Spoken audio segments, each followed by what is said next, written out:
Nyamai Wambua ambaye ni mkuu wa miradi katika Jua Kali Federation anataka kuuliza swali kuhusu maslahi ya wafanyakazi katika sekta ya Jua Kali. Asante. Your Excellency, thank you very much. And the Jua Kali sector has been touted by previous administrations as a forerunner for our industrialization. And there has been attempts. In fact, even when we look at our Kenya Vision 2030, there has also been attempts to that effect, or assertion to that effect as well. And Your Excellency, we are very proud that in one way or the other, one of our Jua Kali sector flagship product is a wheelbarrow. And yeah, so while we identify with that wheelbarrow, we also know that there is a wheelbarrow that comes from China. So we are competing in terms of our production with the Chinese wheelbarrows. So in your manifesto, therefore, I see, and we have interrogated. So on page 18 and 19, you have indicated that one of the intervention is infrastructure and capacity building. Your Excellency, actually, if you go any county, you find there's an area called Jua Kali. So that means that we are all over the place. But we have about 500 parcels of land that had been designated and allocated for Jua Kali artisans. But they have been grabbed, almost 80% of them. So your proposal to allocate or to put in each ward land for infrastructure, where is that land going to come from? Is it likely to also go the same way that those others have gone? And since you call it a transformation or transforming the micro and small enterprise, how long do you estimate that this transformation will take, and what is one indicator of that transformation? Is it possible that we can export wheelbarrows to China in your term if you succeed to be president? Thank you very much. Thank you very much. Wambua, is it? Wambua? Thank you very much for asking. That's a very important question to us. The Jua Kali sector today employs about 3 million people. Maybe slightly more, maybe 3.5 million people. And that is the sector that we have said is the precursor for our manufacturing and industrialization plan. Because you have a body of people who already have skills. What they are lacking is equipment, space, and market for what they are doing. We are focused on several areas. If you look at our manifesto keenly, we are looking at how do we make the Jua Kali participate more in making sure that they become catalysts for our housing program. How do we standardize housing products?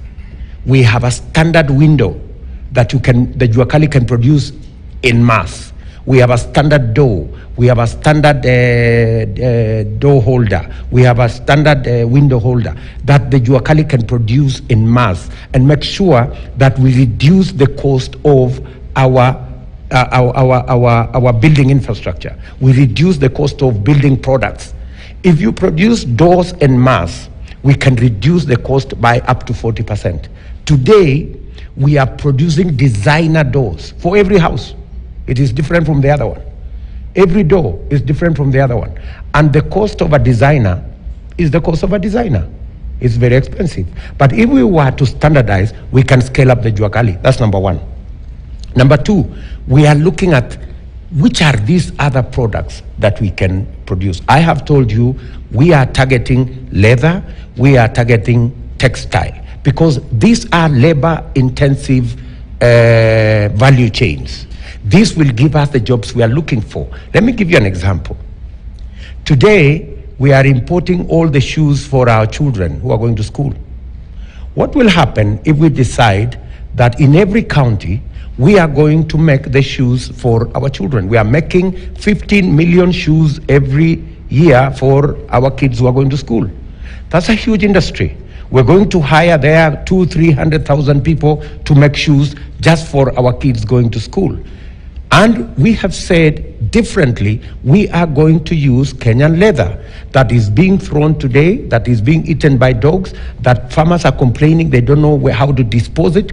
That's how we're going to do it. And for your information, I have personally visited Athi River. There is a good guy there called Rao.